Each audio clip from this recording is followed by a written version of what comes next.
Assalamualaikum, selamat petang kawan-kawan, sahabat semua. Alhamdulillah, hari ini kita jumpa lagi ya. Rasanya dah lama juga saya tak buat konten ni pasal masalah van tuan-tuan, van macam-macam lagi lah masalah.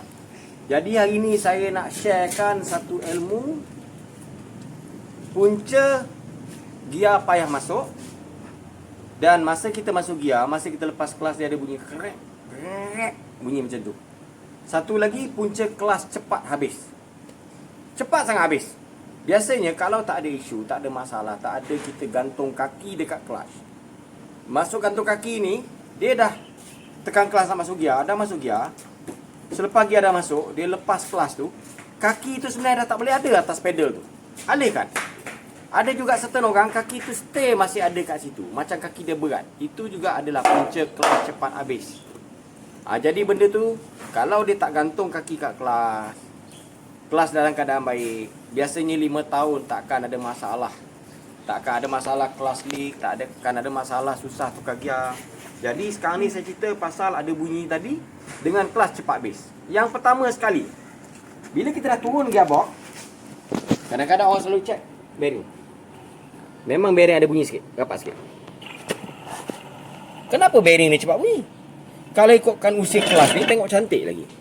Sebab selalu berlaku adalah bearing ni panas. Kenapa dia panas? Okey, saya nak cerita Masa kita tekan kelas ni, ini adalah tempat kabel kelas Masa kita tekan kelas, kabel akan tarik benda ni. Nampak ni? Bearing ni keluar, dia akan push pressure ni, pressure plate ni, ataupun dia panggil bahasa Melayu dia matahari lah. Okey, saya keluarkan balik Dia akan push. Selepas kita lepas, ini patutnya dia release dengan cepat. Tetapi apa yang berlaku, kadang-kadang dia tidak release. Itu yang ada bunyi dan ada akan hasil panas. Bila panas, bearing ni cepat rosak. Jadi kalau kita nak tahu betul ke apa yang saya cakap tadi, bearing ni panas dan cepat rosak, kita buka benda ni.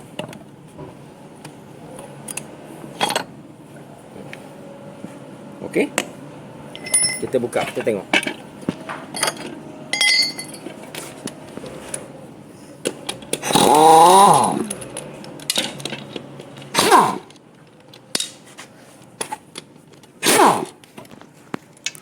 Dan dekat sini pun ada leaking Leaking.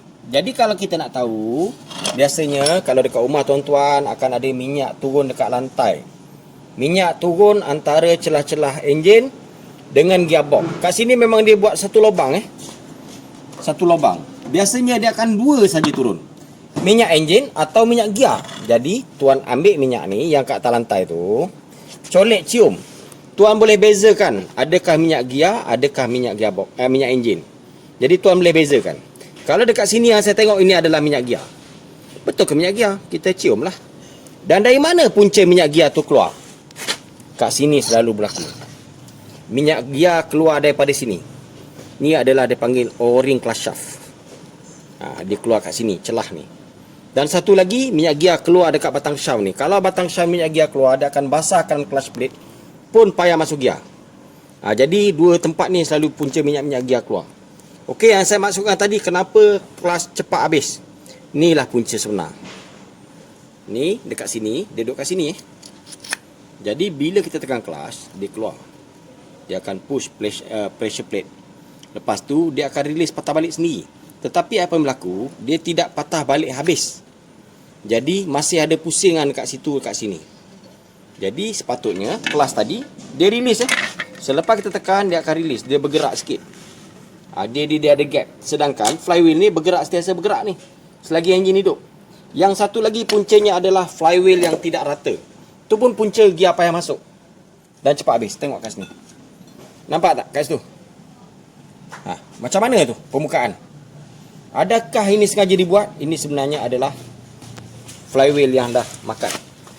Betul ke? Kita cuci. Kita tengok jerawat.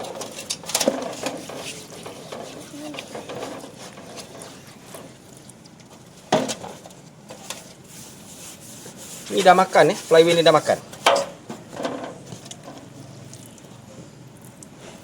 Memang kena skim. Kalau macam ni gaya skim flywheel ni, barulah dia cun, barulah dia padu balik. Flywheel tak rata ni. Teruk sangat. Kenapa ada macam ni? Satu yang saya katakan tadi adalah benda ni dah makan. Kita cuci tengok. Betul ke? Nampak line tu. Baru sekarang kantoi.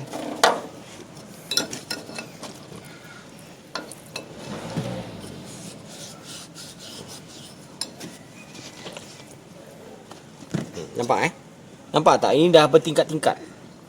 Jadi bila masuk benda ni, dia just selalu patah balik sampai situ je. Sepatutnya dia patah balik habis.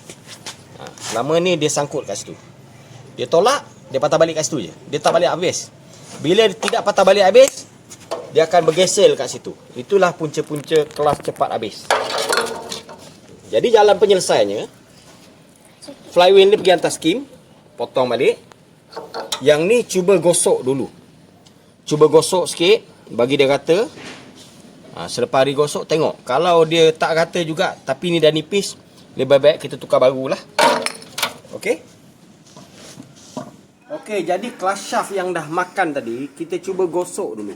Bagi hilangkan dia punya yang bertingkat-tingkat ni. Tengok. Cuba gosok kertas pasir. Kertas pasir dia ada pad ataupun dia panggil sand pad. Gosok.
Okey. Ni dah okey lah. Tengok. Masih tebal lagi, jadi selamat lah. Tak perlu dah nak tukar. Tapi kalau dah nipis macam mana pun kena tukar. Kalau tak tukar ni tu sama. Tengok dah cantik jadi mengelakkan ada bonggol-bonggol tadi lah. Supaya pergerakan bearing clutch ni dia smooth. Dia lancar. Bila kita tolak clutch, dia reti patah balik. Bila dia tak patah balik, itulah punca bearing ni dia panas, dia makan, dan bila dia tidak return, bermakna kelas ni masih melekat kat sini. Habislah dia. Sepatutnya usia dia boleh pergi sampai 5 tahun, tak sampai setahun dah habis. Dah haus. Sebab apa? Dia bergesel dengan flywheel. Dah lah flywheel kasar macam ni. Itulah punca-punca dia. Okey tuan-tuan, jangan lupa subscribe dan tonton InsyaAllah kalau ada video-video baru yang saya share, jadi tuan-tuan terus dapat. Tak payah tuan-tuan nak cari dah. Kat mana nak cari ilmu, kat mana nak cari tutorial pasal VanNet. Jadi kat situ, mana yang ada subscriber, terima kasih. InsyaAllah kalau ada video baru, kita akan share lagi tuan-tuan. Assalamualaikum warahmatullahi taala wabarakatuh.